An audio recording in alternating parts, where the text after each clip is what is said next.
Hello, everybody, and welcome back to Asterix. We're doing the as of the time of this recording, the final animated film. That's right. It's been like 5 years, and we have yet no news of a new animated film since this one. But well, let's just do this one then, and we'll officially be caught up then. Today we're doing Asterix and the Secret of the Magic Potion. This movie is a sequel to the Dimension of the Gods movie. No, it's once again written and directed by Alexandre Astier and Louis Clichy. For those who forgot, Louis Clichy was a French animator, is a French animator who worked for Pixar during the late 2000s. And eventually he came back to France using his experience to make these movies. Now, I'm not sure about, the actual commentary that we released, but I do know that the first time we ever commented on Mansion of the Gods, this movie wasn't even out yet. No. It may have been out the second and, the actual official time we recorded our commentary for it. But yeah, this has kind of been a long time coming. Indeed. Makes sense. Okay, so after finding tremendous critical acclaim and success with Mansion of the Gods for being a fantastic adaptation that actually is even better than the book, Astier and Clichy used this experience now to go aim even higher. Now they're making their own original Asterix story. Completely original, not based on anything in particular. Not even like, it's like, so basically this is them like trying to prove themselves as proper Asterix writers who can write something from the ground up instead of basing it on the pre-existing story. So, and I guess given how we've seen that it can work with stuff like 12 Tasks of Asterix, I guess this would be their turn to have a go at that. The point is, okay, so you already know this. This is a 3D movie, and apparently none of the cast from the original movie returned because apparently this was probably dubbed by a different studio than the one who did Mansion of the Gods. Canada, actually. I recognize a couple of the voice actors here. Okay. I'm actually surprised that they didn't try and get back the cast from Mansion of the Gods. I get the idea the budget given for the exportation was cheaper this time. So we have a whole new story of voice actors.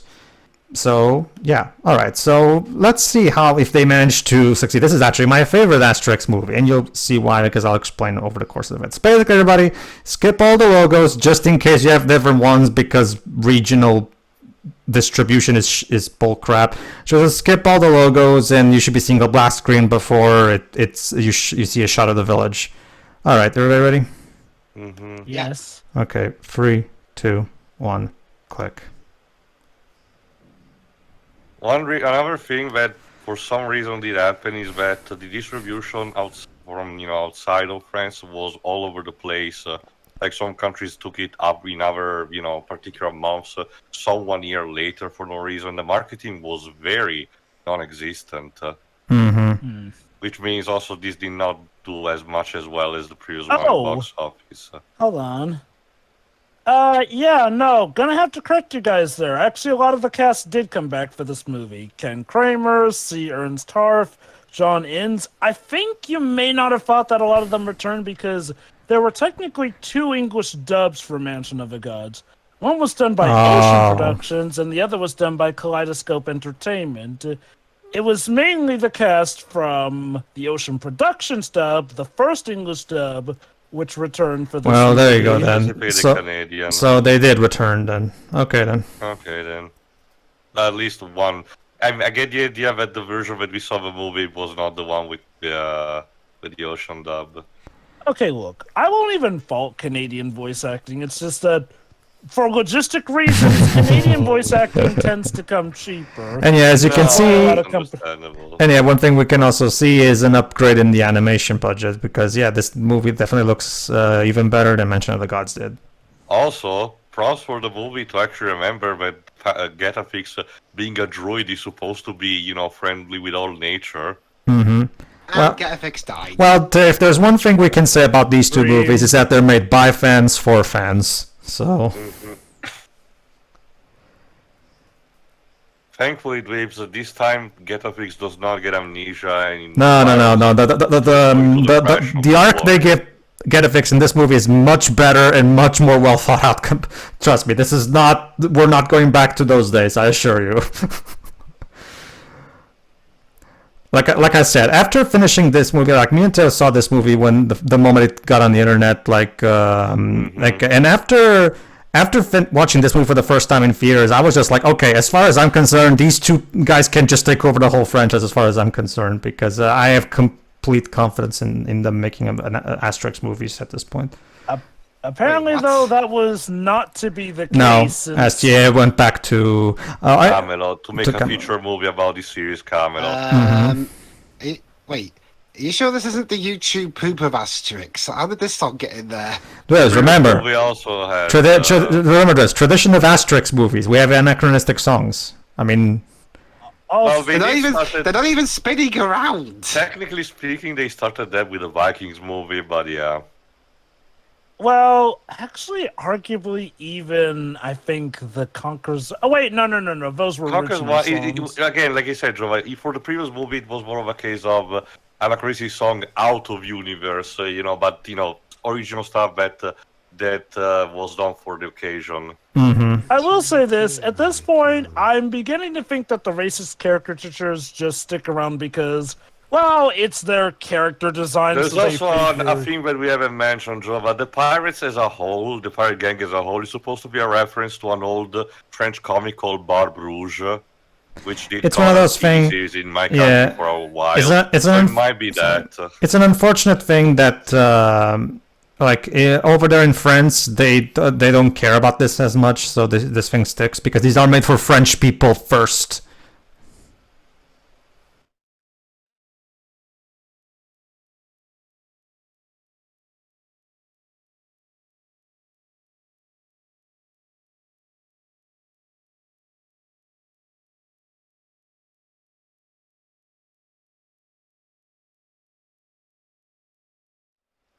Also, crouch camera from Getafix perspective.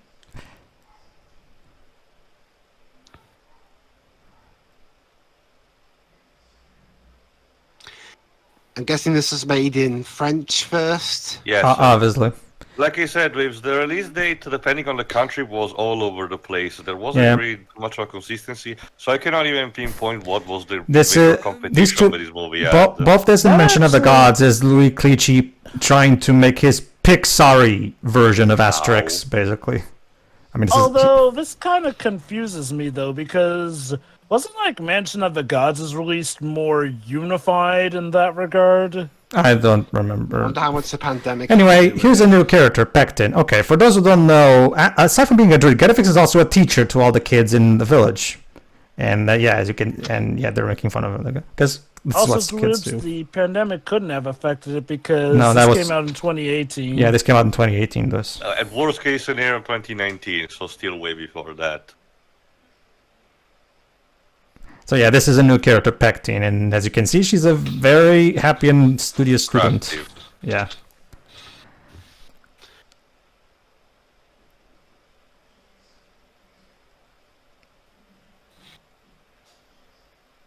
All right. So it's a day off from school. Seems like it. Pectin doesn't seem happy about that, though. A kid mad about a day off from school. Where are the flying pigs?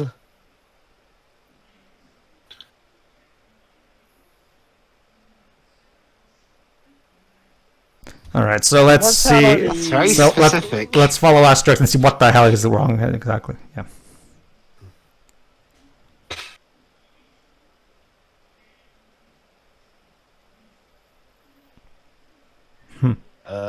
You got the rule book on that? I never played Druid, Jova.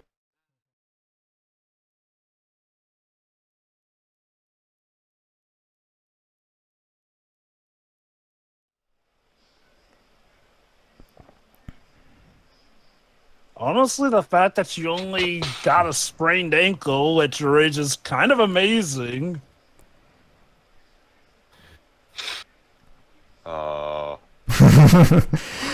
He's let's talk here. I think it says something that even Mr. Geriatrix is probably in a better state than the druid right now. It seems like he's having a midlife crisis. Actually, yes. Way to put it. Actually, yes, Jova. Hold on. Oh But yeah. he cannot just give up the role.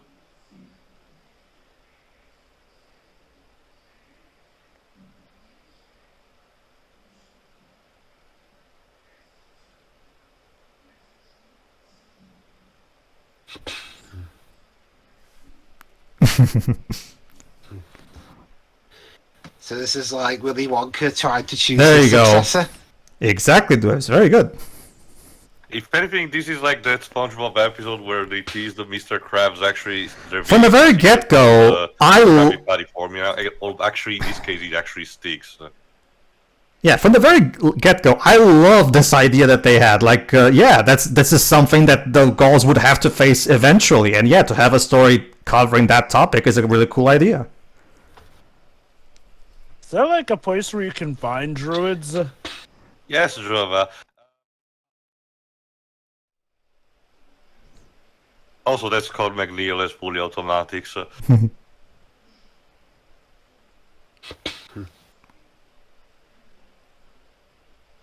Is anyone questioning that geriatrics of all people try and be the listener? They said just now, like, he picked himself as the listener. Oh, Hey, Alright, sure. why not? Also, I can excuse it, Jova, because the movies did not show this so far, but some of the books, like the Goths one, showcase that there's a substantial amount of druids in all of Gaul, and we even have an annual meeting. Yeah. There's wow. not to mention, Joe, we're actually going to You'll be cover. able to see that Jova in the first live-action movie. We're actually going to also see exactly how things are about that later anyway, so stay tuned for that. Yeah, and everybody, I like how all the Gauls, everybody's concerned about him. Yeah, you cannot eat them. They need to send a message. Wow. Poor Obelix. A boar that can't be eaten. All right, I love this scene here. Listen to this. This is a really great character scene for both Asterix and Getafix.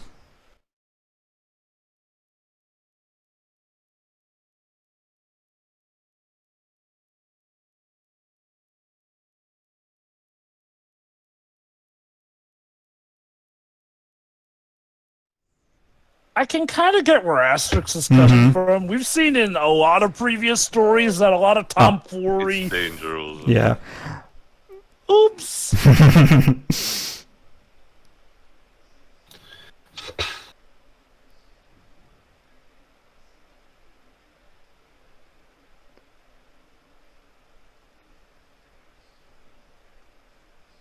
Again, Tell them about the future. and again, this story remembers that the source material was built as, a satire for France to resist against the Nazis. Yeah. So, So yeah.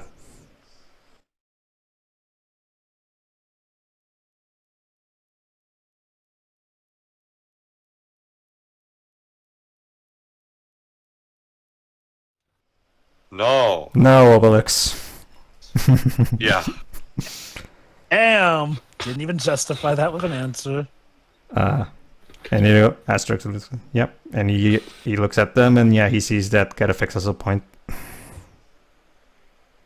But yeah, I mean, again, to Asterix's credit, I wouldn't say it's just, him being a dick. Again, given what we've seen in previous stories, if the potion does get made wrong, it can lead to some devastating results. It's one of those. One Roman may still be floating to the sun for all we know. You're going to see this later, Joe, but it's also more than that. Asterix doesn't really like the idea of Getafix, like the fact that he's now confronting the fact that Getafix is not going to be around forever, as you're going to see. Like he doesn't exactly lead this with the best way, as you're about to see. Also, there's the fact that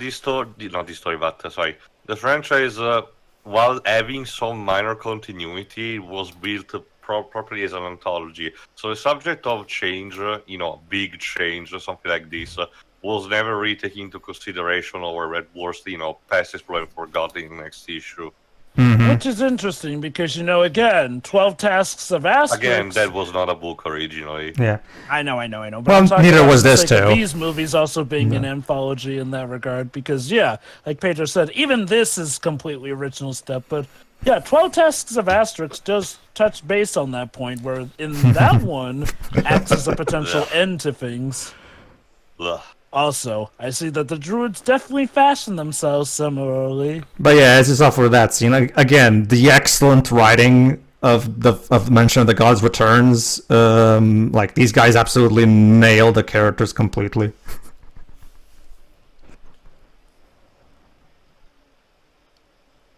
Oof. Yeah. Yeah.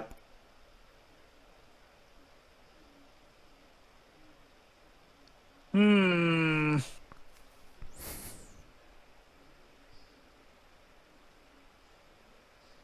I Yeah, do the feel point like is there are advantages and disadvantages to being young.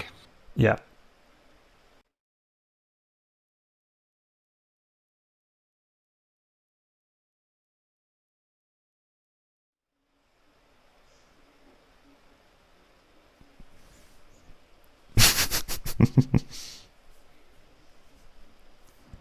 Oh. Well, exactly. Then.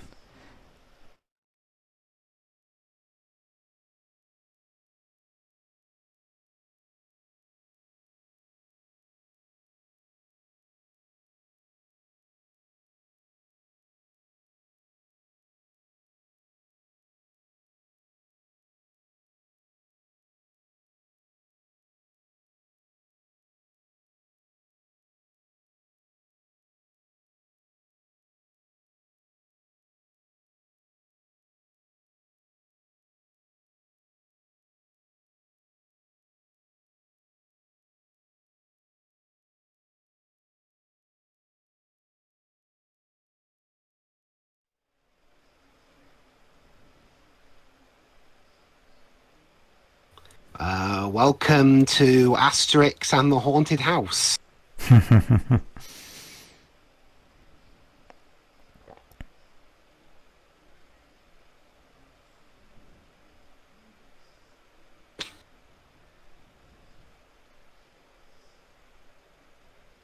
Like acorns. Is this what happened to the Blue Sky mascot after Blue Sky shut down? was no, killed. no. He finally got his acorn. They even animated that. Mm-hmm. All right. Time to meet another new character. Wait, the soothsayer? No, Oh, not the thank God he's not. much to Tails' happiness. No, he is an original character. Well, you can kind of tell that design-wise they still wanted to be inspired by him. Definitely. Those horns. Is he Satan? Well, actually, Dwibs, his English name is Demonix. And those are both the antlers. Remember, druids being one with nature and all. I wonder who the villain Krampus is. here. I wonder who the villain is. Out of all the characters in this movie, it could just be about anyone. And just to let you know, Dweebs, in case you're saying, oh, maybe it's just a thing that the English version did. In the original French, it's called sulfurix, which sulfur is a substance that's associated with hell sometimes. Yeah, so yeah. Demonix is a fine enough translation, in my opinion. I mean, it's not like you could very easily turn that into... Oh, hold on.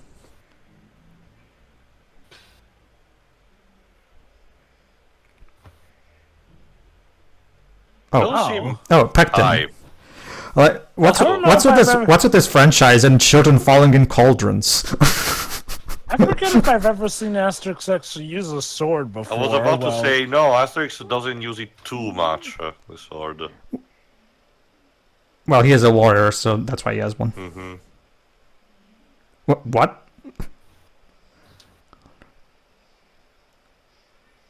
He takes one.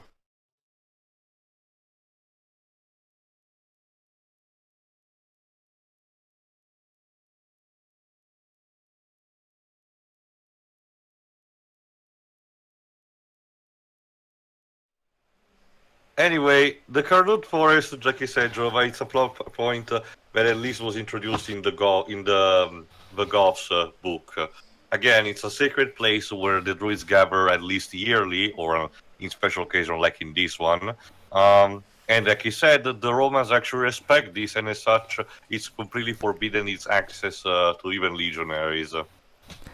Interesting. That being said, I want to mention something about the topic. Like this is something that returns from the Asterix in the Goths book. That the forest of the druids is forbidden for all non-druids, and as they put it, and women, evidently. So the druids, and again, this goes back to Goscinny being kind of having some kind of problematic jokes here and there. That being said, don't worry, this movie will address that.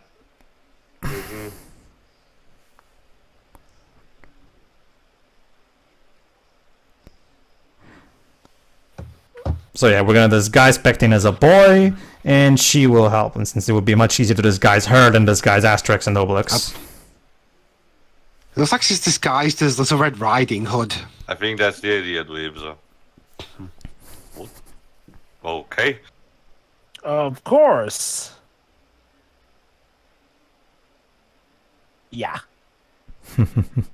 Although, to be fair, druids kind of wear long gowns anyway, so you could maybe just say that the boy hasn't grown into it yet. So this is the Council of Droids. Yes. Yes.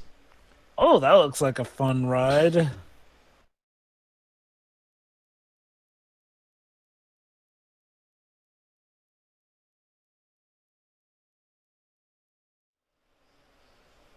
What, has Demonix been taking out all the other druids or something? Well, okay, not exactly this that, bit here. but that's fine. This bit here is actually a throwback to the Asterix in the Goths book, where they had a similar conversation while the reunion in that book was going on. Remember, Taylor? Yeah. Yeah, when it comes to the druid meeting, it's more of a case of a party to do stupid shit. Yeah, basically. Ah, so it's Here I am thinking essentially... they'd be getting more important droid stuff done. Well, Dibs, it's the one place they can be in alone and without the Romans or anyone disturbing them. So this is their chance to get away from it all, basically. Also, one of these druids is voiced by Brian Drummond. Sure, Ah, why not? nice. Sure, why not? You know, Canadian. Mm-hmm.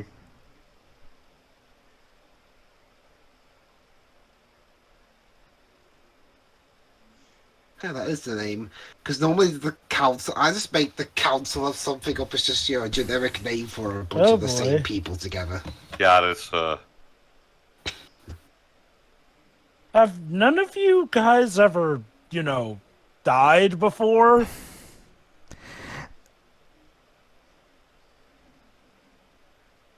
We're actually going to talk about successors. I guess it's just one of those things that druids very rarely, only think about this when they're forced to.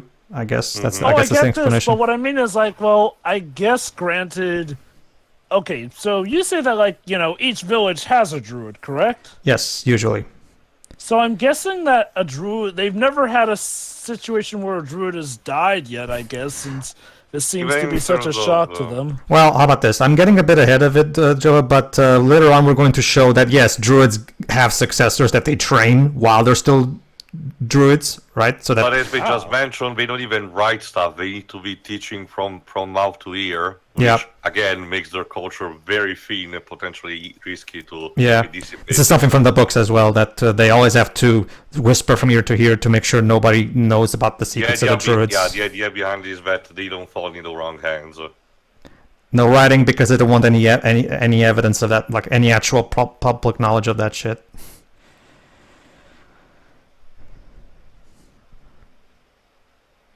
I wonder, is that supposed to be an allegory for how, the atom bomb was made?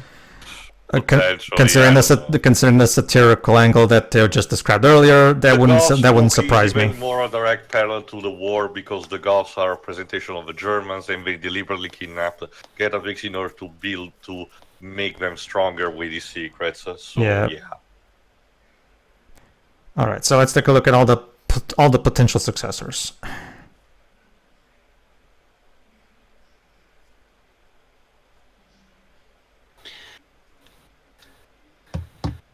Yeah.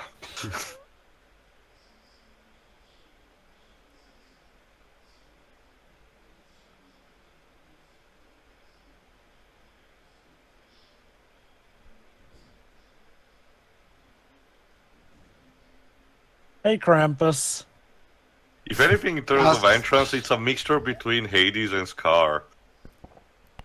Nice. Long He's time no voiced see. by Michael Shepard. He loves to play with fire. And in this case, he uses his fire to hypnotize people. Yep. So what, is he like, He's taboo still a amongst druid. them? He's a druid, but he's kind of literally. He has a black terrible. sheep. He's the black sheep of these people. Literally, like they don't like him because he's clearly evil.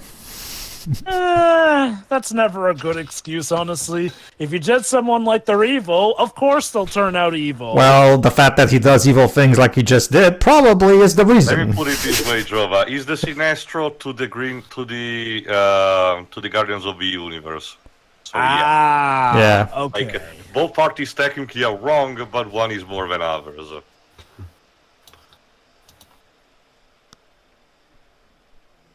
He also serves as a rival to Getafix. Yeah.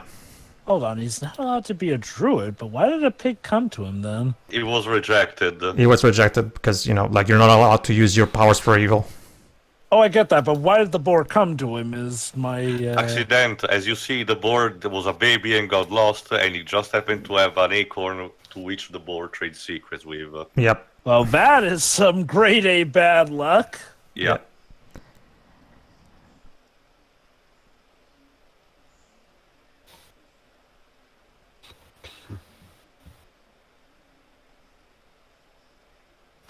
Clearly, this guy has played the PS1 game because that is exactly what you do in that one. They Ah. Astier probably took the idea from that too.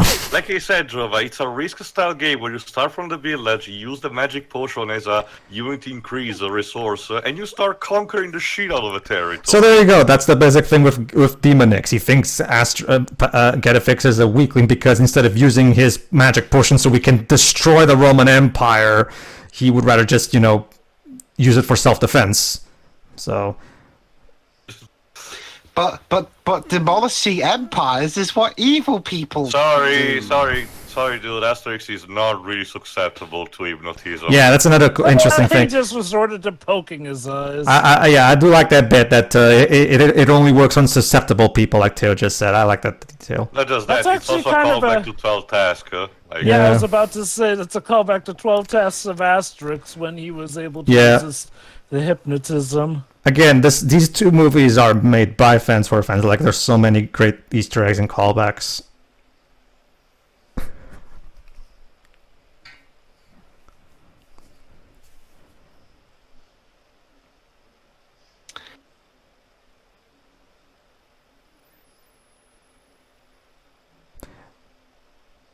And the scenes are very well directed, actually. Like, they do a good job. Okay. Let me check the composer. I forgot if it's the same. I think it's the same from Mention of God. And just like with Mention of the Gods, the entire score is performed by the London Symphony Orchestra. That's nice. Yes, it's the same one.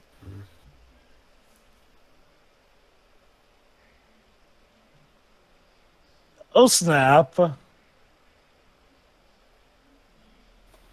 Well, shit.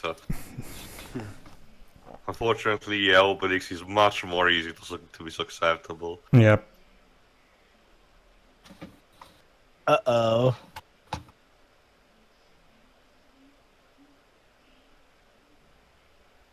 And yeah, that's how you break people out of their trance, apparently. I mean, a finger snap would have been fine. So, yeah! Also, That clearly underage evil guy got away, but let's go back to celebrating. Well, to be fair, they're not exactly celebrating, they're just drinking.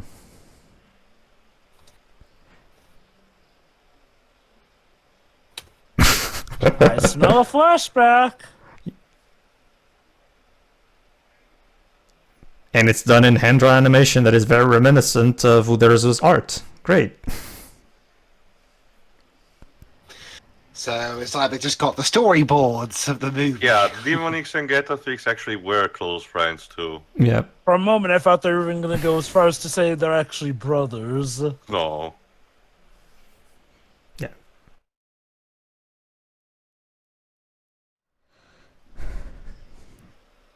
Whoa.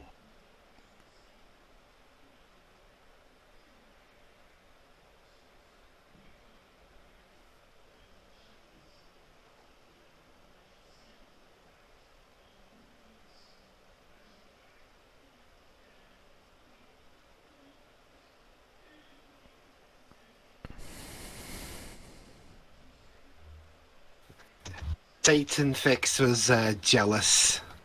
Yeah.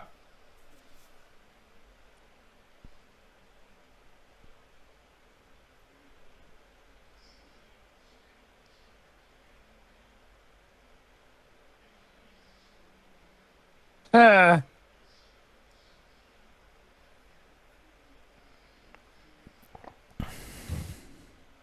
So, despite him winning... Hey, reference to the Cleopatra movie. Yeah. Yeah.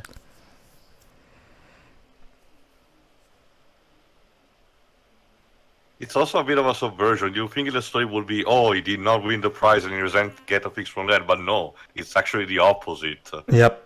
Basically, Demonix hit career burnout and was jaded as all hell by Getafix. If anything, pretty I much forgot progressing which movie beyond said him. it's instead a case of the girl at high school who wins the queen of the prom night, but then never gets a career properly or something. Yeah, or that guy who hit that one home run in high school and but that was like his peak. Like I Also- said, it's the equivalent of a high school peak. Yeah, basically. To reference also, Jova, the competition that the druids have is properly taken from the Goths book. It's actually one of the best part of the book. It's, Yeah, there's actually quite a lot of references to the Goths book in particular in this one. And yeah, this is the guy who was in those papers. That is apparently the most talented young druid right now that they found. And yeah, stop showing off. Yeah.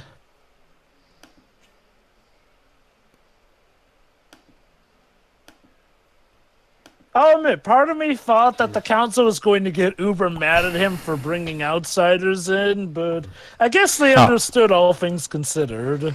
Also, like keep in mind that the jury's decision on Getafix's original spell, it's lovely but useless. It has no practical use, and that's why Demonix won. Keep that in mind. I love how this druid has no faith in his successor, in his protege. I love. I love how it's interesting how in each of these movies, it's like I can only think of two that have kept the same English voice actors throughout the whole thing. Is the secret of the magic potion that it changes your voice? Yeah. Maybe. Either that or the people of Gaul have amazing vocal surgeons for the time. I'm curious, so the magic potion, is that something shared by all druids, or is No, Getafix like... only Getafix. Getafix knows. is exclusivity. Yeah, Getafix is the only one who knows it. Yeah. So I wonder if Getafix he's had the one who... exclusive rights for himself. I Yeah, wonder if basically. he's the one who made the rule that, the potion can only be shared... It's not so much that there's a rule, it's more so that It's Getafix... actually a common thing. Each druid specializes in like one or Yeah. two things tops. And Getafix, of course, doesn't tell it anybody else because the less people know the formula, the better. The less the risk of it, getting leaked to the Romans or some shit. So yeah, let's search for a possible successor, hopefully.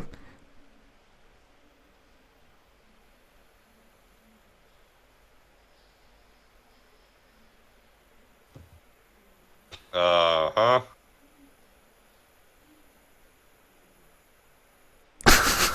Yeah. Yeah. Charlatan. Well, how long is it going to take for them to evacuate the village after however long he's in charge for? I'll give it a day. We?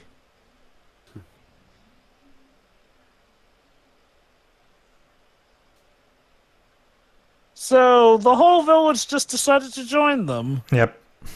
Yeah, who's Kind got... of what happens also in the Cat from X is the one guarding the village. Well, to be fair, his singing Why? could be a good deterrent. Yeah. I make Asterix reaction line. Meanwhile, Oh, hey, Julius, how you doing?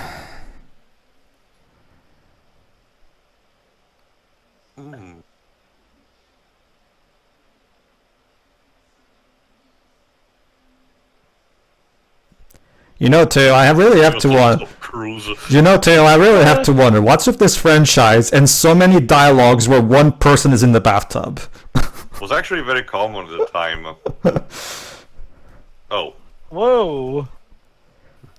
Yeah, Yeah, the Praetorians are a bit rusty.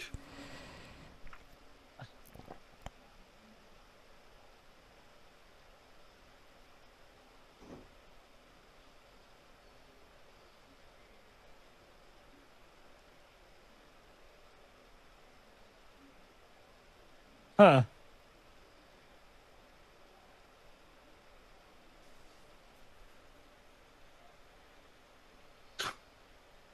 Never too careful.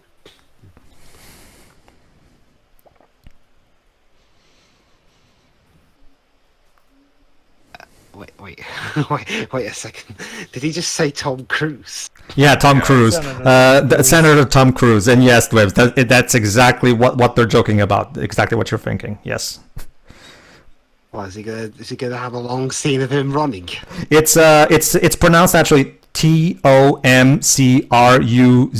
Tom Cruise, as in like it's as in meant to be a play on the name. With US, yes. Yeah. Yeah. So it's like in Yokai Watch, they had Bruce Willis and Yeah. all that. Yeah, basically. Yeah, remember the soothsayer story mentioned that Romans are really not fond of charlatans. Yep. So,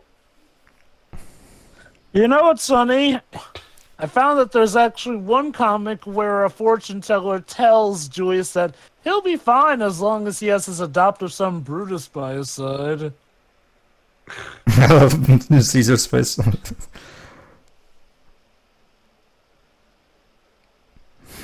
Really?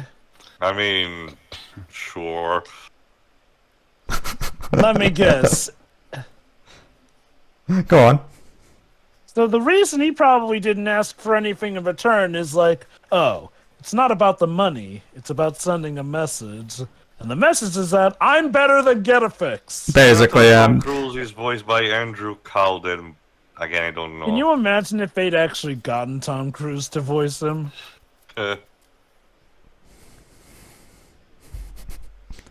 Yeah, we still got the magic potion. well, this still has some. They're pretty capable. Getafix left a reserve before he left. In case they needed it. Yeah. I love this bit.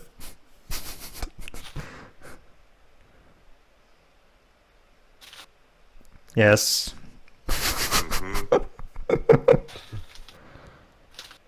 Yeah. Yes, that is correct.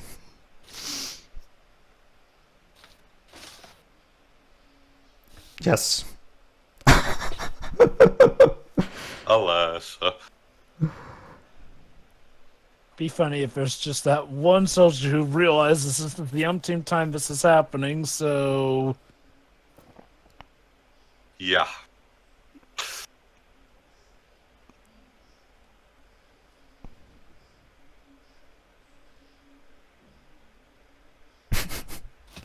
Ladies, can't we just talk about this? Oh. No. Why does it feel even more vicious than last time? Well, I mean, I like this bit here. Yep. Yay. Here's to a job well done, everybody. Just gotta do it like how many more times until they're out of potion? Again, Astier and Clichy really nail the sense of humor from the books, from the original run of the books with Goscinny and Uderzo.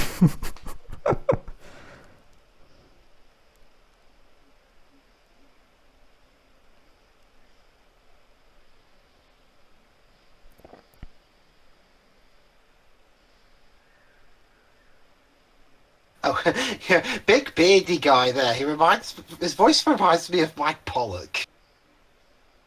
I know it's not I've him, yet to but see who that is.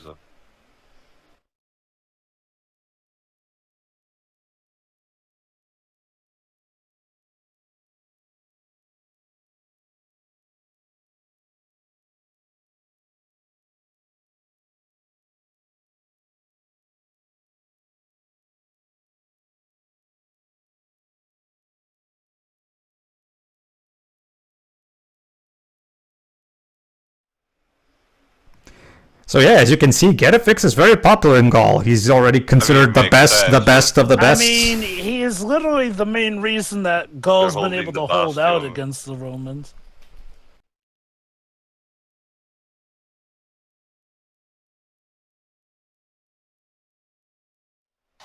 There you go, Zurich. See.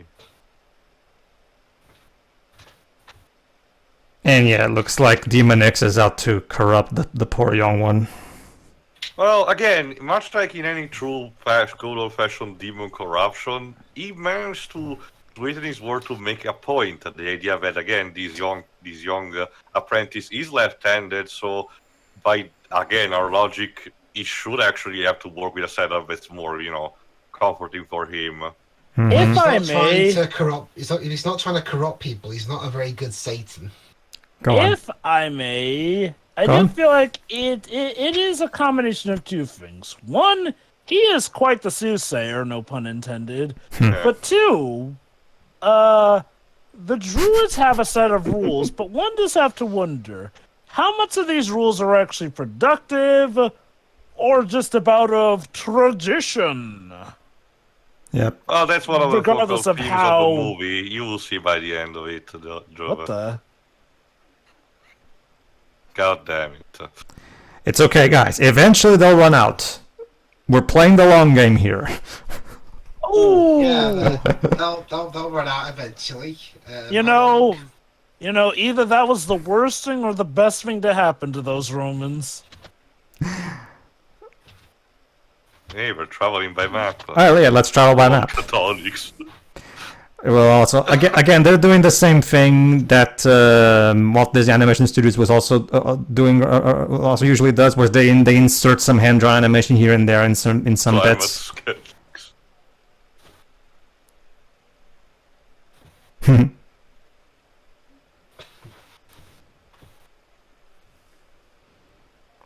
Ow.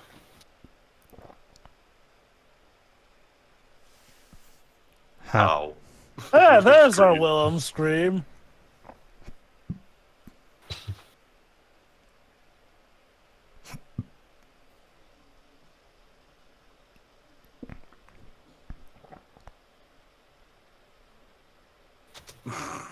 Yeah, you're out. Though props for your honesty.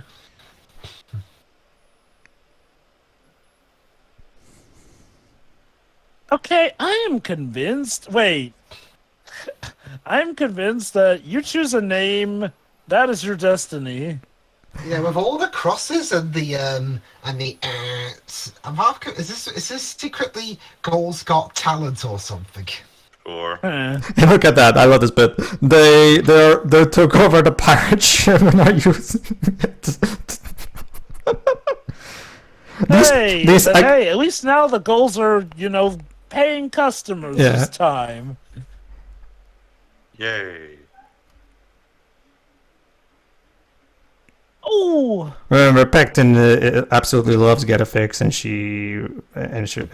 she really wants him to see how also, she is. Go on. why is she called Pectin? Shouldn't it end in an X? That's because the women are named differently, Job. It's the men who have a name at the end of Remember, X. the chieftain's Oh. wife is called Impedimentia. Yep. Well, I got it. Since everyone's since all the men have an X at the end of their name, are they going for the chromosomes thing where Y is the women's end of guess their names or something? Possibly. I don't know. I guess unless we count Mrs. Geriatric, since Oh, no. She took her husband's last name. Oh, yeah. No, Jada Chisholm's wife also has her own name that doesn't end in X. It's just that I forgot what it is. I will have to look it up. Anyway, Pectin in the English dub is voiced by Fleur Oh, de la come on! I mean, at this point. This pirate ship thinks so much. And I wonder if they have insurance. Good grief. Even when they're trying to do legit work. The pirates always suffer, Jova. That's tradition. Like, seriously. After the Cleopatra movie, God just decided to crap on them from end to end. See, the other thing about this movie is, again, just like we mentioned of the gods, the script is excellent. There's never a dull moment. Like even the best 2D movies, there's moments that are lesser than others and everything. This script, again, is so well written. It's constantly in forward motion, but you never feel like it's rushed, and at the same time, it's consistently entertaining. Or the thing with 3D animation as well, unlike 2D, 3D ever really stops, if you know what I mean. Mm-hmm. Oh, right, yeah. The movement kind of thing. Yeah, I get what this means. I think part of me... A bit to it. Yes, Jova? Go on. I think part of me still likes Mansion of the Gods better between the two 3D movies, but yeah, this one's pretty good so far.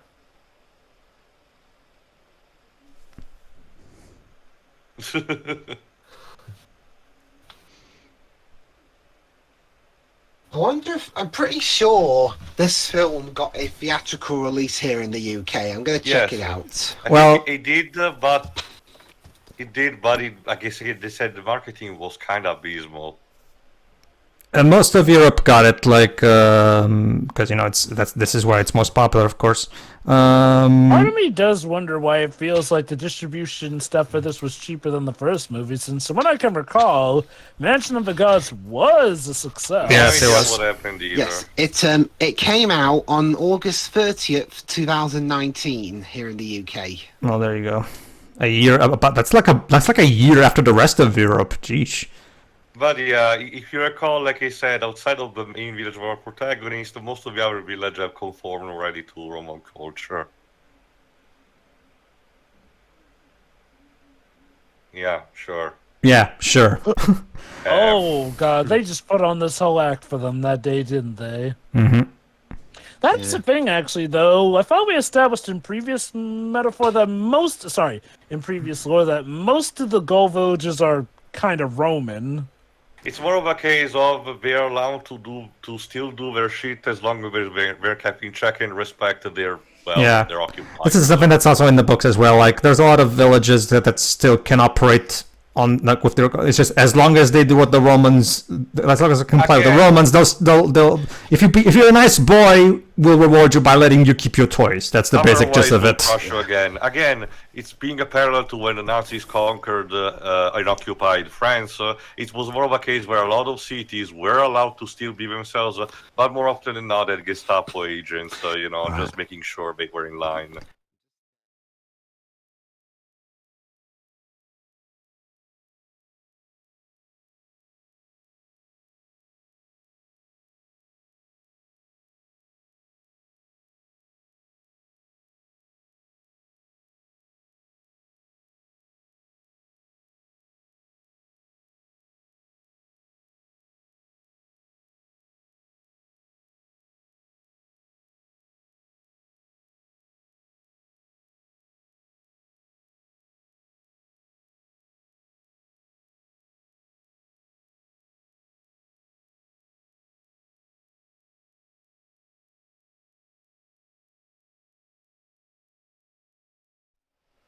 I love this upcoming joke here. Check this out. Wait, Jesus? Yes, Blips. Yes. Sorry. Oh my God, Jesus was a druid. That actually makes sense. So if you can be a wizard in the Harry Potter universe, Joe, I'm pretty sure you can be a wizard here. why not? They don't look very impressed at it though. Well, he's just multiplying bagels. But that's the interesting thing. Getafix likes him. This one is the least bad so far, as the Getafix says. Trust me, like, dividing bread into multiple loaves, that's just one of the many miracles he pulled off. Oh, I love this bit too.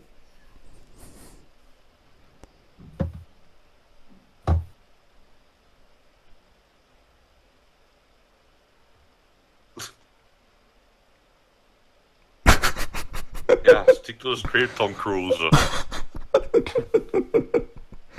Yeah, that's the thing. Is Tom Cruise known for going off script? I don't know.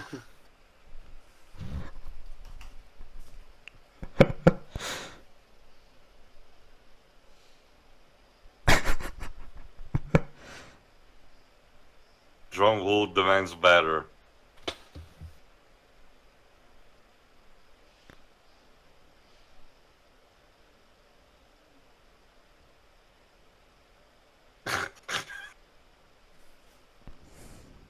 He's fired.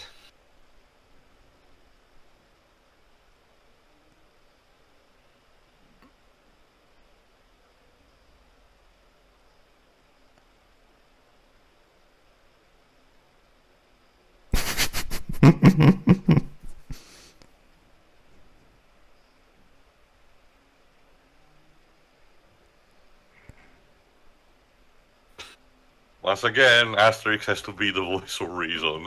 As usual.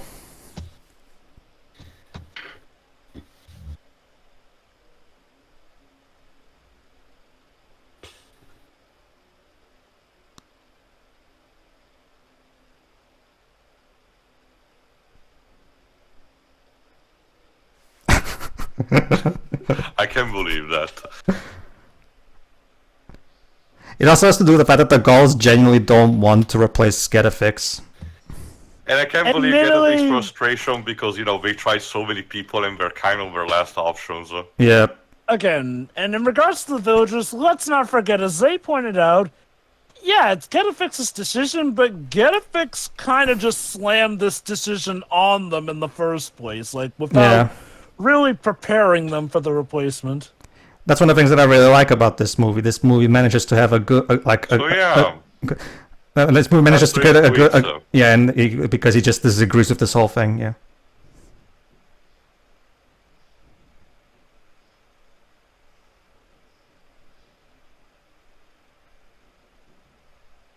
Well, he's actually not. He's actually got a point there. I can believe Obelix would be disappointed with that, actually.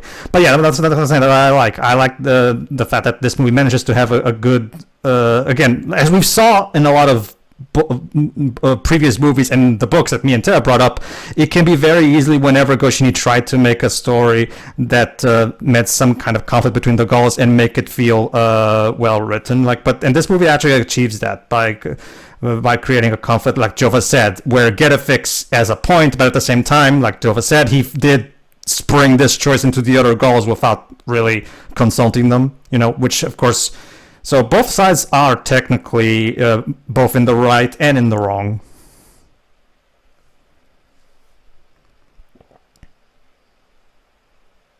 Oh, so now you come to him when the potion's out. Okay.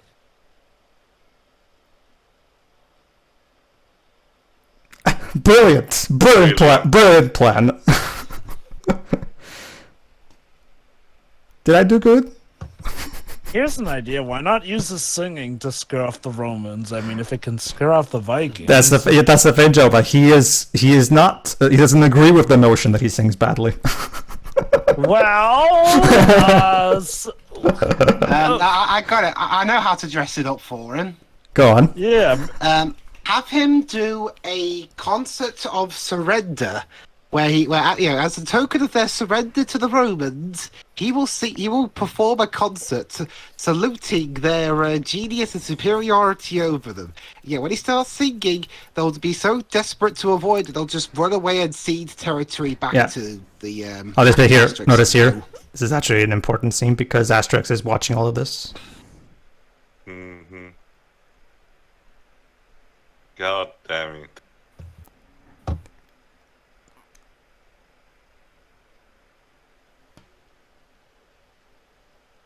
Sure you are.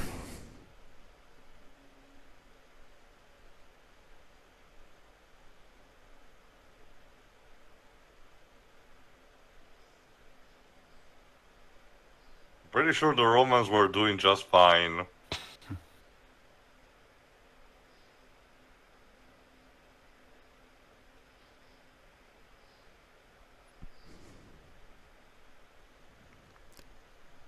You can imagine that this thing that Demonix said also previously, the idea that Yeah. you know the magic potion was kept only for the village is a question that a lot of the fan base did ponder for a long while. It's like why were they just contenting state from themselves? I mean, and Getafix, being the person he is, obviously he would want the potion to only be used for self-defense because he doesn't believe in what Demonix is spouting right now. But the Demonix fully believes that Getafix should have just share of all the Gauls so they can fight back the oppressors.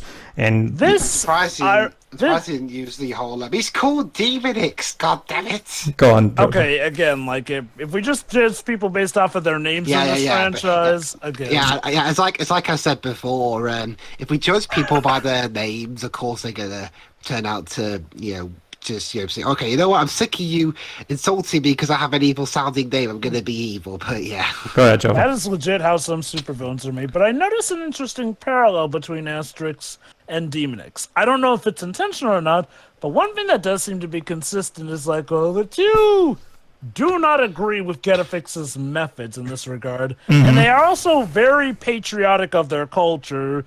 To again, Asterix could not fathom, the Gauls changing their ways. Demonix clearly does not like that most of the Gauls have kind of had to live their ways relatively neutered because Getafix arguably hoarded the potion. That's one of the things that's one of the reasons why I love this movie. This is a great movie that just happens to also be an Asterix movie. You can see the science. Also, just to let you know, the guy called Asterix is voiced by Michael Adam White, who was in stuff like Mega Man Fully Charged. The voice acting was not the problem of that show, to be fair. Drago series, Final Destination 5, Twilight Saga New Moon, and War for the Planet of the Apes. So this guy was everywhere. Apparently, yeah. Okay, War from the Planet of the Apes is good.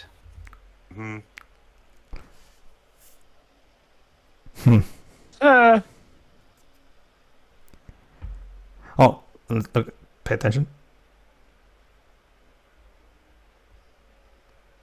Yeah, just like yeah, exactly. Again, I love this idea. Demonix prepared him to use a spell like this because he knew Getafix would take to him if he did this. Again, so Demonix's plan is going smoothly, clearly. Let me guess. He'll take this guy under his wing, but that'll leave him indebted to Demonix, who then will use that to get the potion. Also, I'm pretty sure Morpho Knight is about to spawn somewhere. Yeah, Demonix is a great villain. Like, he's a very effective Machiavellic schemer. Honestly, again, despite his evil appearance, and honestly, in a case where he actually were the good guy, that would be an interesting, what's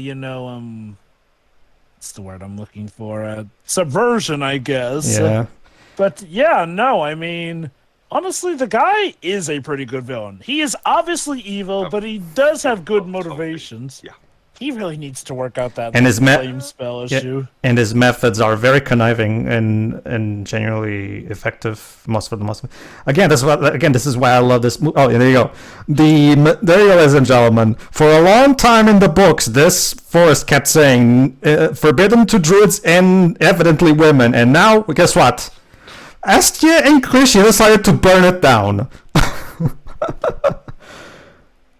Quite a bold move, I will agree.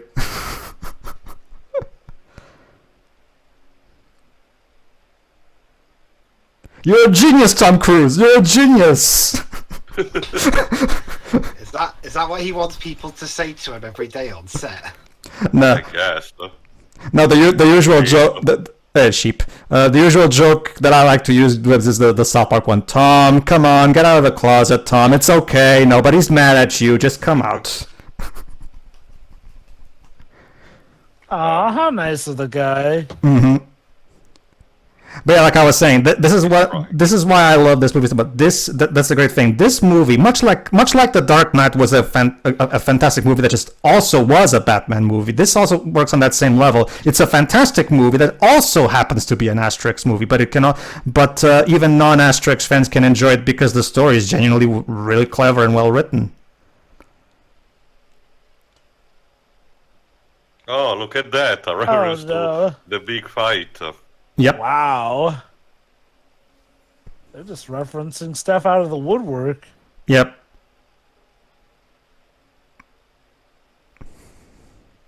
So well, Getafix. No more meeting point for we'll the just druids? need to Yeah. look around our place. This also is a great way to showcase how much of a serious threat as a villain Demon X is. Because remember, like me and Tim have said, this is a long time place in the history of the books. It's something that the fans remember. So yeah, this really shows how there are genuine stakes in this story. Go on. Although, given the fact that he kind of just set the forest on fire by accident, I'm not sure if. Hold on. Joe, that's more effective that way. Because I will argue. Sorry, no, go on. Sorry. Oh yeah, I agree he's a threat. Although I wouldn't consider the fact that he accidentally set the place on fire a part of his threat stuff. Like, no, the whole him manipulating people, though. Oh, sure. That's a good part. I actually kind of like that part because the Karen. Oh, this bit here. Hold on. Yeah.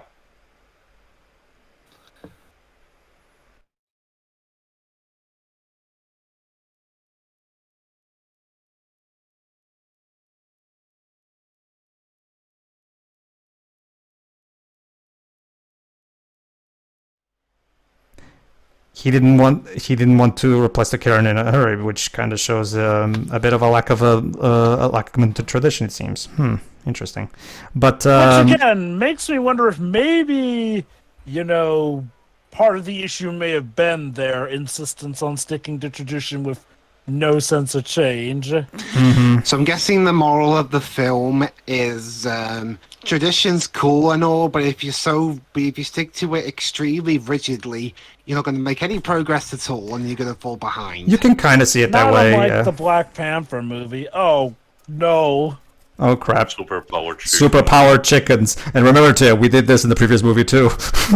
So I guess this is one of Astier and Clichy's favorite gags. So don't give potions to chickens. Exactly. Of course. So yeah, let's get all the ingredients so we can prepare the magic potion. So we're finally going to learn the magic potion. Like I said, Jova, it's not like the Krabby Patty formula in that Punch movies where they just tease it for nothing. Yeah. I mean, there was clearly something wrong there because Getafix stopped himself in terms of telling it, but we'll see in a moment. As for your argument from earlier, Jova, I actually really like the fact that that there was an accent because, again, one of the things that I also really like about this movie that it retains the sense of comedic angle that this franchise is supposed to be known for. It makes sure not to delve way too serious into that part of the tone. That's what it is, because remember, last time we tried to have a really super serious dark moments in Asterix, it didn't really work out very well. So I do. Okay. To be fair, versus Caesar, that didn't work out. I'd argue the darker elements and stuff like the Vikings movie and Conquers America worked out fine. Sure. And like I said, I was fine with the big fight. Wasn't perfect, but You. Can you imagine being a kid waiting for Santa and that's who shows up? Like I said, it's Krampus. Well, shit.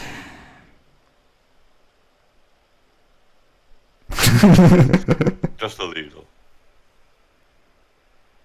Yeah.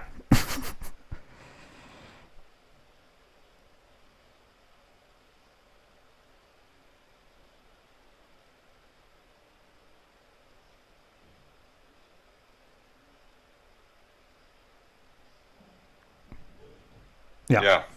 Yeah, because that'll be in your memoirs after you're dead. Oh! Ma'am, you're married. That being said, I do like, and I'm sure Theo probably appreciates this, that Cacophonix genuinely puts himself out there to try to do something to protect the village, considering they're still under attack. So I do like the fact that they still give him a chance to shine, you know, and so...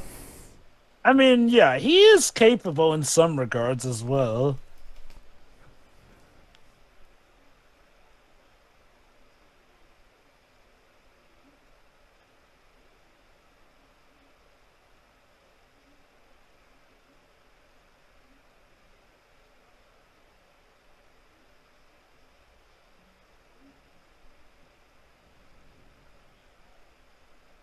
Time's on the essence, unfortunately.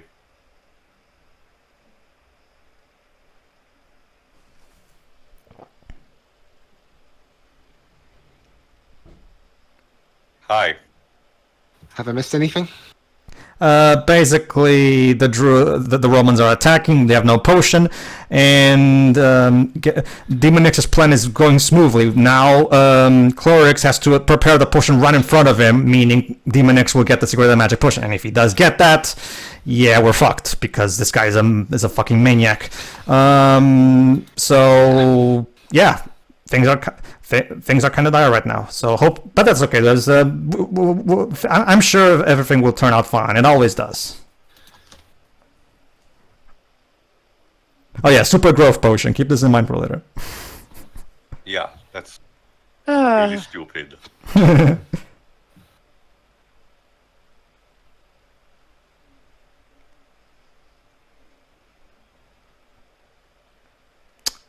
Yeah. These are what all these druids could do together in a room. Again, does make me wonder if maybe... Again, tradition's nice and all, but there comes a time where just sticking to it can lead to stagnation. Notice also these back-to-back shots. One thing that is happening is that by having Chlorix learning the secret and looking at him doing it, the Demonix is also learning it by himself. Yep. Petroleum. And yeah, I mean, like we saw, once. and yeah, like we saw before, Getafix stopped short and didn't give him the final ingredient. So. Oh my god! Assuming the final ingredient isn't petroleum, that means that they had petroleum on them for this. Again, it was a one-time thing.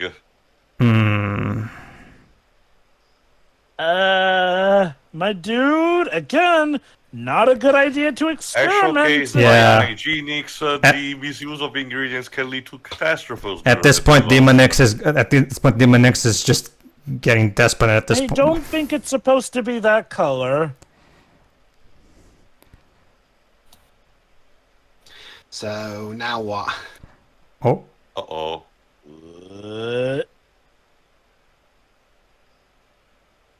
That was the fire powder for him. You're really gonna drink that? So let me guess. Now the rest of the plot is going to basically stop him throwing fire onto the Well, you're kind of on the right path, Dwibs, because guess what? His He name, chugged the whole thing. yeah, his name, Demonix, Dwibs, is about to become even more appropriate.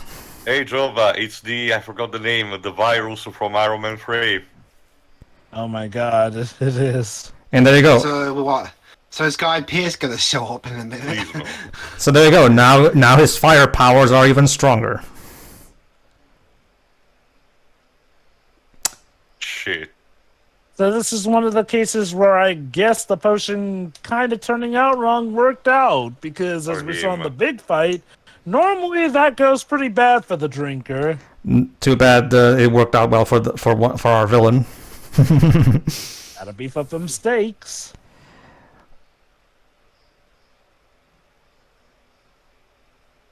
Ah, Klaus Fraudulous Tom Cruise. so you're a bootleg Tom Cruise. Ha Yeah. ha ha.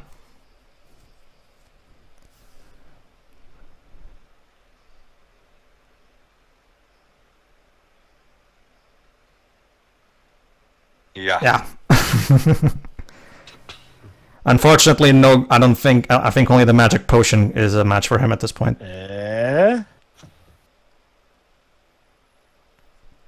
Chickens to the rescue!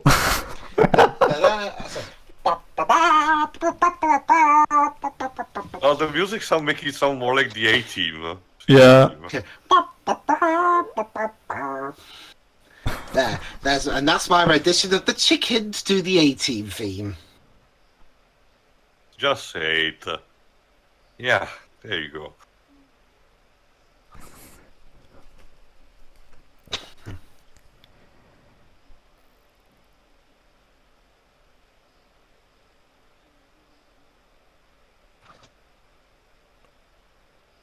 Oh. Mmm, delicious.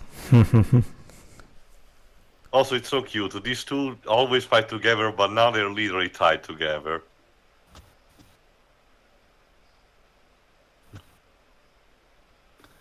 I mean, he's got a point.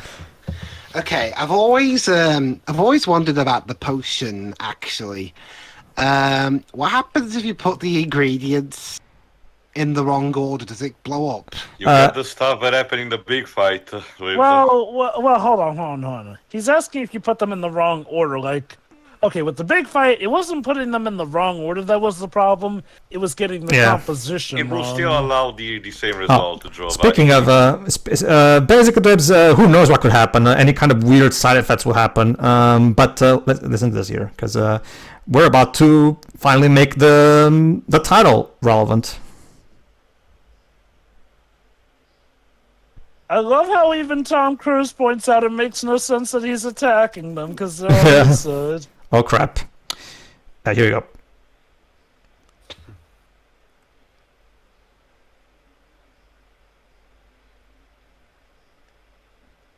No pressure, kid. At the end. Exactly. So we still don't know what the formula is. So yeah, Getafix keeps the secret ingredient on his person. It's more of a thing that's contained. It's more of a thing that's contained inside the sequel. You'll see, Jova. Hey, Jesus. Well, when you make a villain called Demonix, yeah, I guess it makes sense that this would be the climax. Seems like we still got a bit of movie left to go.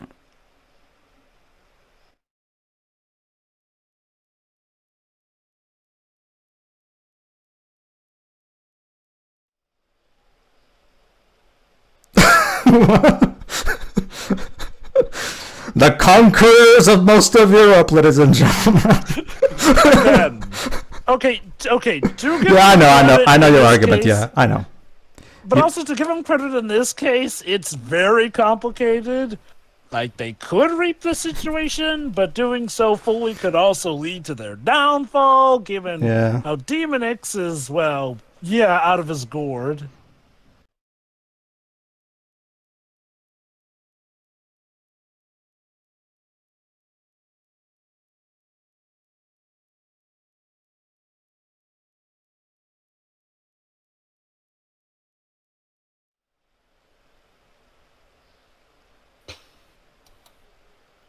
Damn. And yeah, now, since Obelix has been, well, put in trance by Demonix, it's up. Hey, Asterix! It's time. Movie is named after you. Yeah, it's up to Asterix to try to break him out of his stupor. So, okay, much like Pectin, he has to do the exact same movement that Demonix makes with the exact same way. Remember, he saw him Thankfully, do it he saw that earlier. Yeah. It's a very exact move, so it's going to take a while. So, in the meantime...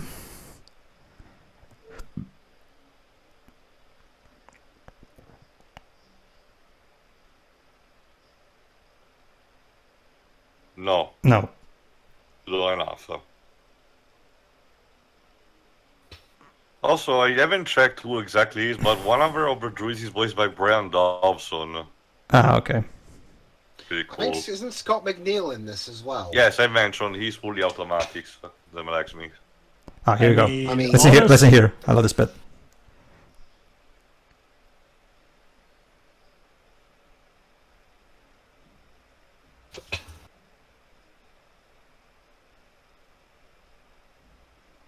think it'd be easier to name something Scott Big Deal wasn't in that was from Canada. Yeah, I'm with Getafix on that one.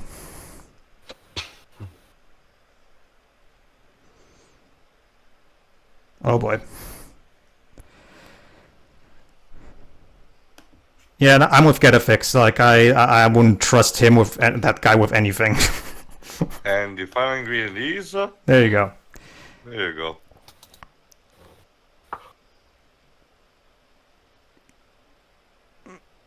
There we go. Okay. Of course, it comes down to those two in the end, of course. Of course. Just in time. That's just the thing, Jova. We still like, as you noted, we still have about 12 minutes of movie left. So, Mr. Astier and Mr. Clichy still have something in store for us. Still.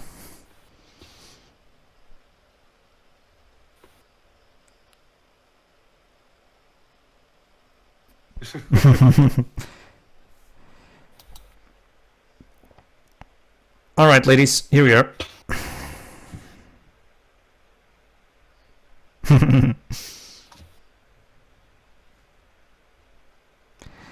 And yeah, The heck is that? it's the Remember, super growth potion that other druid made. Remember?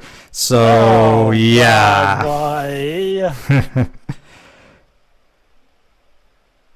So, yeah, now we're fighting Mega Satan. Mega Demon X Dwebs. This is Let's not the call- Binding of Isaac. I'll just call him Mega Satan. Cause Again, it's, Okay. it's called in Binding of Isaac. Let's see. It's literally Wow. shard. I gotta Mhm. Oh, that's say, good. Yeah, pretty good potion, I mean, huh? It works, doesn't it? I gotta say to you, Surtur let himself go. So yeah, there you go, ladies and gentlemen. The greatest enemy the gods have ever faced. Here we go. doesn't even have a sword. And here's what, guys. This time, even the Romans are taking the magic potion to join in the fight. What? Must Yeah, be a the enemy goddamn...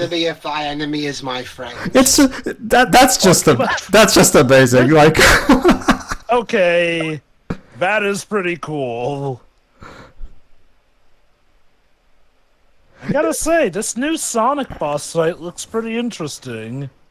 it's like Astier and Clichy decided we're going to do every single cool thing that we can possibly make in this movie. Oh yeah, no, I'm not gonna lie. Well, okay, it's technically not the first time we've seen Romans drink the potion, since in the very Oh, hold first on. movie, Call back now. Roman. Yeah, we'll just see about that. Go on, Jova. We technically did have a Roman drink a successful potion in the first movie, Yeah, so in a way, it kind of makes us a bookend for our yeah. commentaries. But in this one, they are actually joining the goals in the fight. So that's actually quite unprecedented. Oh snap! Does this stuff actually have a use? So let's see.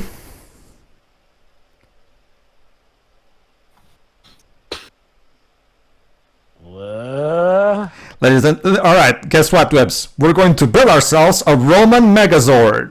Just like in Batman Ninja, Jova, we're making a We need construct Roman of Megazord people. power now! So that's what the blue potion could do all along. Well, remember, we saw in the flashback that it joins all those pebbles to form formations. Now he's using it on the Romans to build, yeah, the biggest Roman contraption ever.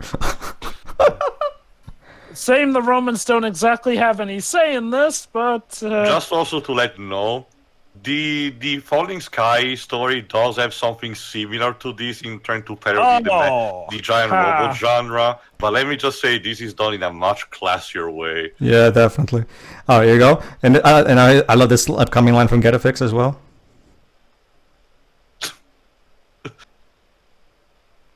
Yes. Hold on. Yeah. Let's see if it's so useless, huh? oh snap! So yeah, like when you get right down to it, yeah, this is this is basically Getafix's story where he finally gets to prove that spell that lost the competition is indeed useful. Also, the Romans are actually going to get a legit W. Yes. Oh man, I love this movie. The right round, baby. Right round. Puny god. Also, I love how the growth potion for some reason changed Demonix's skin to literal lava. Well, I get the idea that tights. was essentially a side effect of what happens when he drunk his the Yeah. one that he made. Ah, He, that would truly, make sense. he truly is a Demonix right now. Oh, this is gonna hurt.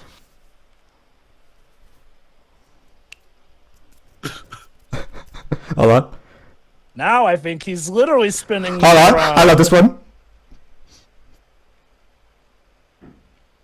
No. No. Hey. Geriatrics? No, it's a different guy. God damn. I love you, Mr. Astier.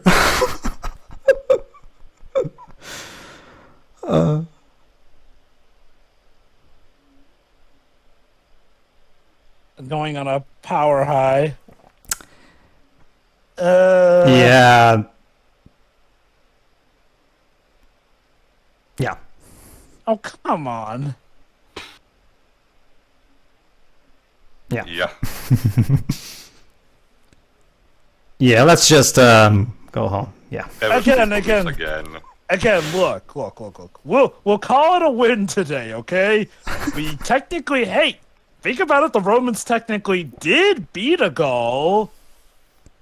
You know, because Demonix was a Gaul, so it's not. It's technically a W. Yeah. So yeah, Clorix is gonna go back and, like Getafix said, start everything from the beginning.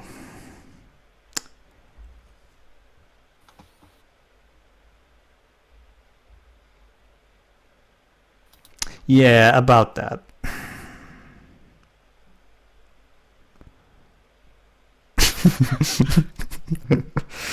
I think he took it well.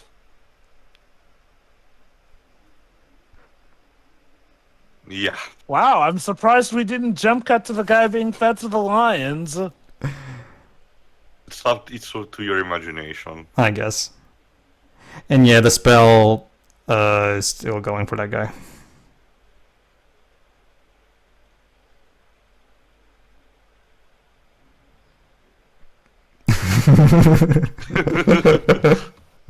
Practical. I thought that was marriage in general. By the way, I also like how Cacophonix actually gets to join in the feast for a change, for actually doing the best possible job he could have done as a temporary chief. That's a nice reward for him, actually. I like I that. guess just so long as he Oh, doesn't here you try go. to sing. Eh?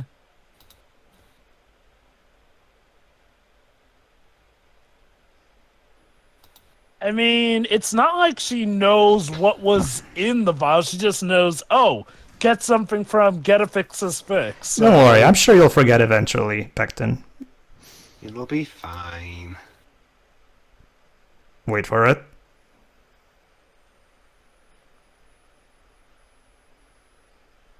Then again, there you go, Jova, the first ever female druid. So there you go. Getafix did find a successor in the unlikeliest of places, but he did.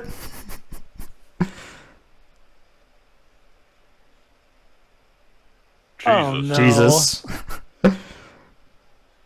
We already had Jesus earlier in the movie. Oh, boy. So, Is that after Jesus, credit scene? Jesus I Christix. don't remember, but I'll just keep letting it go for the time being. Alright, and that was it. Oh, God, I love it. Oh, man. Alright, and that was Asterix and the Secret of the Magic Potion. Alright, Dwibs, final thoughts. Yeah, I thought it was solid. Like I do. The best part of the movie to me is the animation. It certainly keeps up the pace of the movie. It never stops for a second. And yeah, I know in some circles, especially if you're a fan of Sony Pictures animation, that can be a downside for some reason. But in this movie it works because, well, again, the pace is fast anyway, so the animation's going to match it, and it does so pretty well. And then again, it was directed by a Pixar veteran, so Yes. that's not surprising. The English voice acting is solid. I mean, obviously there are points. Okay, it is hard to dub a 3D movie compared to a 2D one, because with 3D ones, the mouth movements are very specific to words. Yeah. So, me and Pedro found that out with the dub of Earwig and the Witch. Yeah. The music is okay. I mean, it's not the. I mean, it's performed by the London Symphony Orchestra, great, but it was just all right in my opinion. Sure. And the story. I mean, okay, the story is actually pretty simple. Stop Satan. Kind of, yeah. Yeah, I mean, all that makes me wonder though. Like I'll say, yeah. I mean, I know Pedro asked this earlier, but I've got the answer. Yeah, it's no wonder. No wonder there hasn't been an Asterix film, at least in animated form, after this. Because how do you top fighting Satan? Yeah, it's one of those things where I'm like this movie. Like I have to wonder if Astier retired from making these movies because to him he felt like he peaked with this one. Because if I were him, I wouldn't even know where to begin to make a movie to follow this one up. I mean, anything else would probably just seem like a downgrade. Yeah. Fight unless you pull a Star Trek 5 and try and fight God, or at least someone pretending to be God. Yeah, like in terms of like one-shot villains, because I mean Caesar is always the recurring villain, but we've always had one-shot villains in most of the books. But Demonix is, if you ask me, the best one-shot villain we've had in this franchise because he's such a great villain, such a great character. Yeah, go on. So yeah, that's it really. Mostly it's just pondering what the future of these films is going to be, because I mean, unless maybe I can suppose that if they do another film like this, they'll probably just intentionally downscale it, otherwise things will become too ridiculous. Yeah. And they might have, because if they try and up the ante, they might end up doing an adaptation of that sci-fi story nobody likes. If it were me, I would just go back and try to adapt some of the books that haven't been adapted yet. Just go back to... Not to mention, the books themselves don't really have a set of escalation with each other. Yeah. One time it will be just a simple trip, the next one will be actually the Cleopatra story, the next one will be instead another small trip with no real consequence. Like I said, built as an anthology. From what I've been able to gather, Asterix is a series where pretty much anything can happen. Yeah. Mm-hmm. Again, Jova, the reason why people don't really like The Falling Sky is not necessarily just because aliens, but because it's a story that's so badly written and so tasteless in its films that people don't even understand how it happened. Like, I'll be honest, people usually seem to like the Great Gazoob, so okay, I always chalk it up. I'm not particular fan of it, but I know what your argument is. Gone. My point is, there are still fans of that concept. Here's my thing. Whenever I heard about the alien story of Asterix you told me about, my interpretation was the reason it's not regarded fondly has to do more so with the writing as opposed to aliens, because this series has had its anachronistic stew before with tons of stuff. Jesus. Like I said, time travel could happen in this series, and it would probably be regarded just fine so long as the writing quality is there in that regard. So overall, I'll just finish up my final thoughts. Overall, this film's pretty decent. All right, you're done, Lives. Yeah, I'm done. Go ahead, Joe. Yeah, no, this is a good movie. Aside from a few skips here, I do feel like it holds up for the most part well. It does, once again, add something new to the pot. No pun intended. Okay. And, again, while it's not outright confirmed by the end, it does definitely seem to hint that Getafix will be taking on Pectin as his protege, yeah, which is a which is a really cool, again, a good way to try to address one of Goscinny's worst tendencies back in the day, where his his whole oh, women aren't allowed here, evidently, like that wording is a bit questionable, Mr. Goscinny. I'm curious. I've noticed that in some of the movies, the women were allowed to fight. So, did women ever get to fight in the comics under Goscinny? They did. That's the weird thing, Jova. He was a bit inconsistent. Like, he was perfectly fine with the women also participating in the fighting and everything, so it didn't seem like he was like a complete misogynist. But sometimes he would have jokes that definitely aged. And like I said, that book that I talked to you about, that talks specifically about feminism, that was one of the Uderzo only books. So, yeah. Also, in case you don't, in case you actually don't know the pun about her name, Jova, or in case the audience, pectin is essentially a saccharide, basically a type of macromolecule associated with stuff like cell walls and terrestrial plants. Okay. Go on. The new characters are nice all around. I do like how they don't just have Clorix out to be, the 2-bit crook charlatan who, of course, falls for Demonix's words and turns out, even though he's the guy who we looked up to, it turns out he's actually a fraud. Like, no, I'm glad that they still had him be a decent guy who legit did want to do good, because that is a pitfall so many films go into. Wherein, you see, it was actually this person here, and the guy we all looked up to, he was always bad. Well, not necessarily like that, Jova, but instead it's not like in the Heavenly Sword movie instead. Well, I mean, the thing is, like I said, the guy there wasn't even a dick or evil. They just killed him off because, it's typical. Man's the chosen one, so we gotta prove it's the woman instead. Where, again, just having him not be the chosen one would have been fine. They didn't have to kill him like that. Jesus. Yeah. But yeah, no, like, Tio just raised a good point. Like, did want to skirt a bit across it, but yeah, like, it didn't do that thing where, in order to show how capable and strong the female character is, we have to demoralize or debase the male character who everyone was expecting to be the chosen one or whatnot. Like, no, I'm glad they don't do that with him. Sure, yes, he did let Demonix trick him, but at some understandable point. If there is one thing I wished could have been said more in the film, it is about how, sort of their restrictive nature with tradition is kinda partly what led Clorix to trust in Demonix.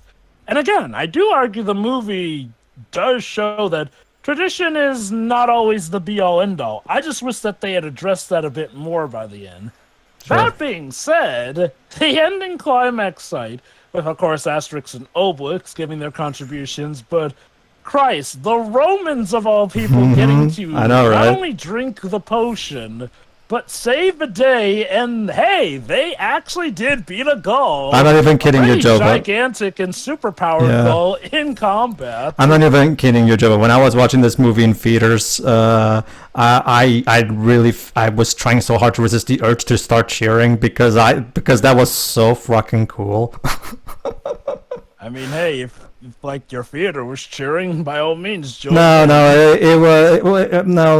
People were mostly just trying to just watch, so I didn't want to, Fair enough. Animation's good. I liked it. I like the music, and hey, I'm fine with the song "You Spin Me Right Round." Just notice it's the only one really that they use. That was a bit weird. I had a Mandela effect and thought there were a couple, just sprinkled throughout, but no, it's the only one that they used.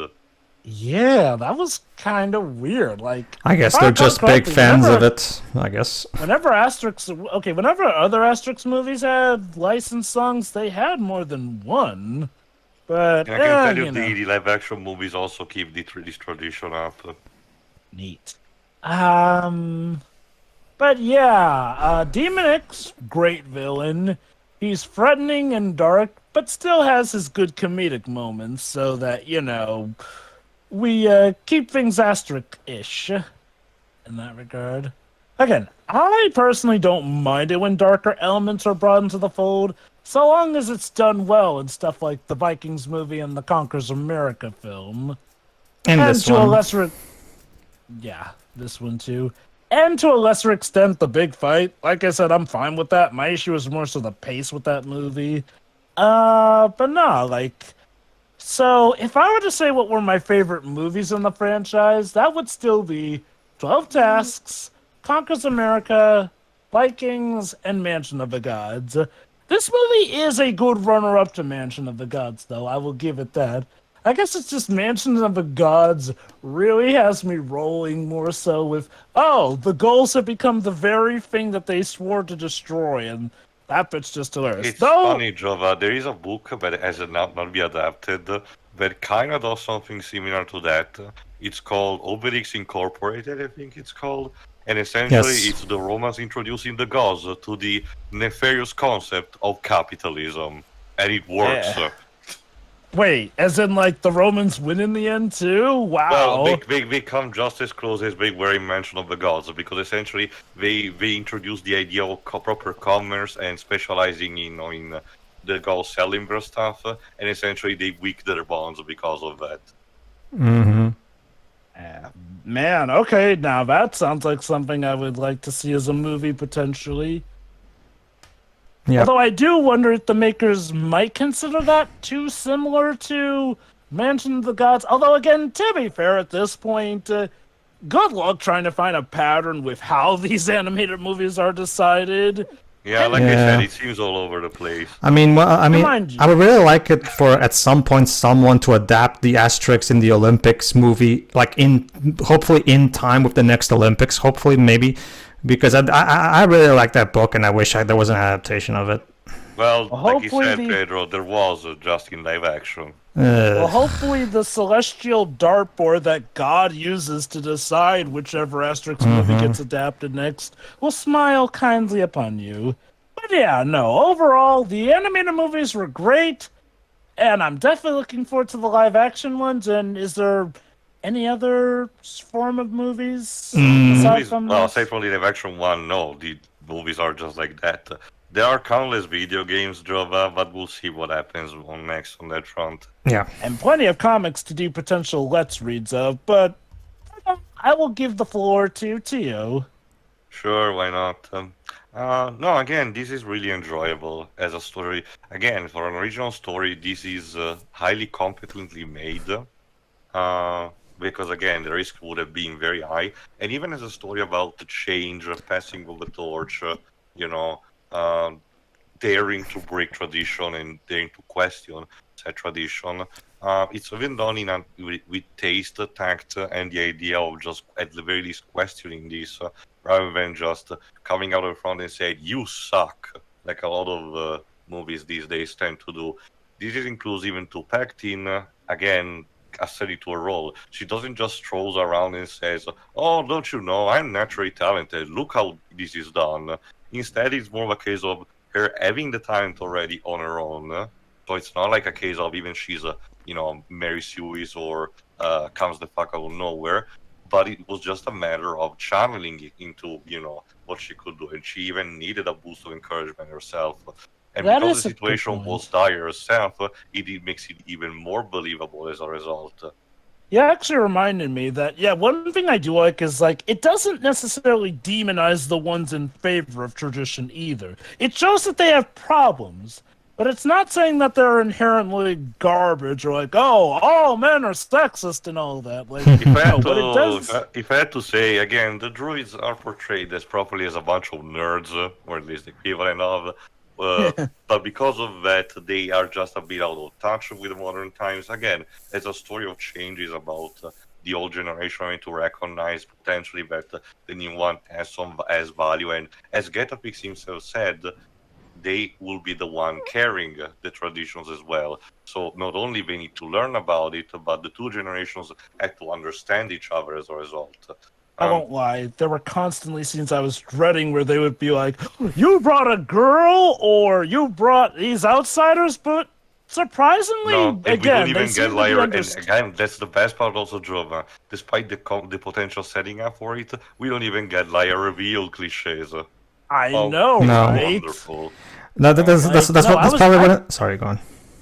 I do like that. Again, they're willing to accept when times are dire that, yeah, we can bend tradition here and there. That's And even at the- that's probably one of the main reasons why. Again, thematically, it also is kind of appropriate that the forest of the Carnots would get burned down, because it To show that So- change is coming. so that now this new culture of druids, hopefully led by Pectin, can rise, and for a brighter tomorrow, hopefully. The irony that Demonix may have done a good there. Again, that's the great thing about Pectin. Remember, that's why they had that final scene between her and Getafix. She was trying really hard to forget the formula because she knows that it's dangerous for more than one person to have it, and that's what makes her the suitable successor. The fact that she's earnest. It's kind of like what you said about Captain America getting, Yeah, being exactly. worthy of his powers.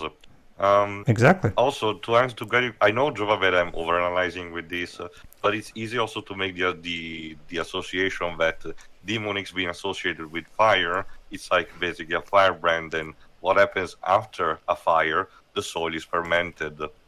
Oh. Maybe. I mean, you might be going English professor with it, but I think you might be onto Curtains were something blue there for too. this reason, Jova, yes. Good But talk. no, again, even Demonix as a villain is again, to me, this is what the soothsayer would have been like. Not just a manipulator, but someone who can actually get physical, and that is also a credible threat as well. And another thing that this story remembers, unlike at least to me, the big fight, is that even when the times get dire, the series still remembers how to be more of a comedy, but without having tone whiplash. You still get the jokes, but you still understand how this is dangerous, and the jokes do not come to stop, for having the moment of silence where the audience has to laugh, kind of bit, which is so common these days. No, again, it's overall very enjoyable as a story. And honestly, probably the best animation of all of them.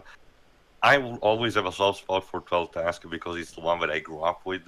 But if there was a way to combine the story of that with the animation of this, and amalgamate them properly, I do believe we will probably have my definitive favorite.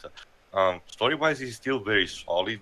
I just wouldn't call him my favorite because the bar is raised, high enough for the most part. But I do believe it's still, very up there, at least to me.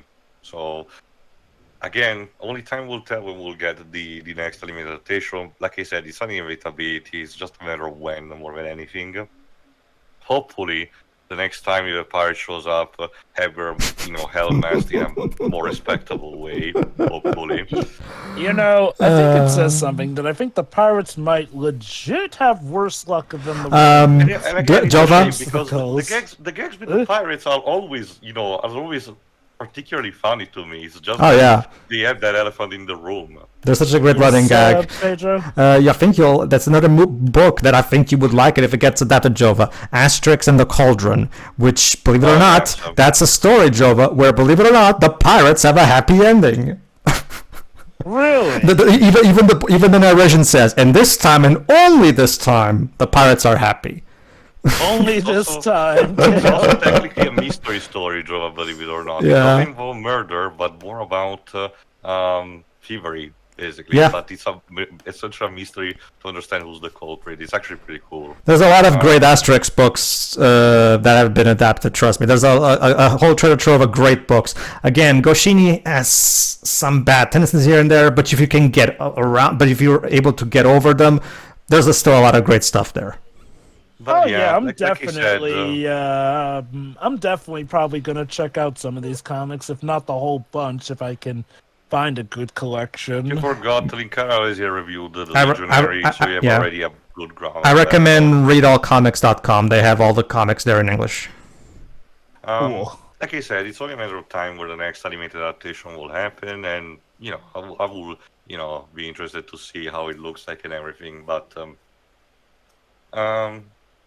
I dread a bit revisiting the live-action movies, but who knows? We'll have to see how it happens. Like I told you, Joe, to give an idea, the first one, which I'll segue into at the end, apparently the French filmmakers were so confident that they put it in theaters against Star Wars Episode 1, and it still made a profit. Well, I guess they must have done something right there. But yeah, Pedro. Yeah, I love this one.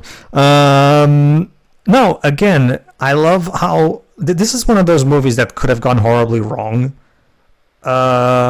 Because, like Theo said, it would have been so like we've seen in the past, is in the past attempts. It's very difficult to tell an engaging story with high stakes in Asterix without. Like, it takes some strong writing, because as we saw in some of the lesser movies like Big Fight and Versus Caesar, if you don't write this shit well, it can go horribly wrong. This is in the hands of Astier and Clichy. This is like exactly what those movies. This is what the movie Versus Caesar wishes it could be. And it works so well because, like Theo said, they balance out the tone perfectly. Never, every time there's any danger of the tone going too far in the serious camp, there's always a well-timed joke to ground things back to the sweet spot. Because again, it's very hard to keep a movie like this in that perfect sweet spot where it's always both funny enough and serious enough. But by golly, they did it. Like, you can tell a lot of thought went into this script. And like me and Theo said, there's plenty of Easter eggs all around. Again, you can tell that both this and Mention the Gods are movies made by fans for fans, and these guys have complete 100% understanding of the source material they're working with and how to execute it properly. It's a shame that Louis Clichy never went on to make any more movies after this. I mean, Astier, we all know where he went, but Clichy after this apparently only made something called Toon Bash or whatever it was in 2020, but aside from that, he hasn't apparently made anything, which is a shame. The comment on the movie was 2 years ago at this point. Technically speaking, Astier is not really doing anything right now. Yeah. Hopefully they'll be able to reunite. If Astier is free, then, man, I really hope that Astier and Clichy reunite again to make another movie. But then again, like I said before, I wouldn't blame them if they look at this movie and think, yeah, we can't really top this. Let's just quit while we're ahead. Well, okay. At the end of the day, I do feel like it sounds more like they didn't want to be stuck with this as opposed to they wanted to get to making Camelot. Oh, sure. That's another possibility as well. That's just one. My thing is just one of the many possibilities that could be. It does come down to speculation, though. Again, like, honestly, the role of making an animated Asterix movie seems to be on par with role of Defense Against the Dark Arts feature. Like, it just constantly seems to change. Not just with the filmmakers, but the voice cast. Like, yes. Granted, we got lucky with this one, but even still, one of the English dub casts still didn't return anyway. Well, one of the original also, remember Roger Carrel, he was replaced by Christian Clavier, I think, the actor who portrayed Asterix in the early live action movies. Which is fine by me. At least he has experience with the character, so it's actually also probably explains why Asterix doesn't have that many lines in this movie. They probably were a bit unsure. Maybe. Yeah, that is a good point. Asterix kind of does have a bit of reduced presence in this movie. This movie is basically Getafix's story. It's his ultimate proof that the jury was wrong, and that spell was definitely not useless. Mm-hmm. You know, that's why again it's such a great moment for Getafix. There, it's beautiful, but this time I dare you to tell me it's useless. Again, the writing is excellent. The character is completely on point. The plot points are excellently resolved, and the plot as a result is incredibly entertaining and consistently engaging. And again, like Theo has mentioned, and Theo and Joey mentioned, again, the themes of tradition versus modernism and all that shit. Again, the writers were able to insert some genuinely good themes into this story that give it extra substance.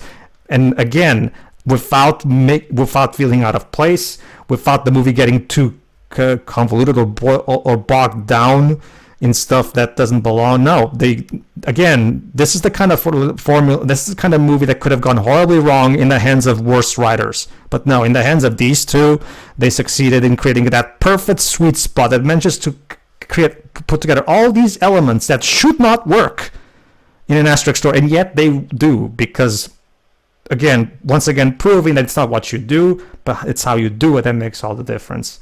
Which is why if Astia and Clichy reunite to make another movie, I'll be there day one.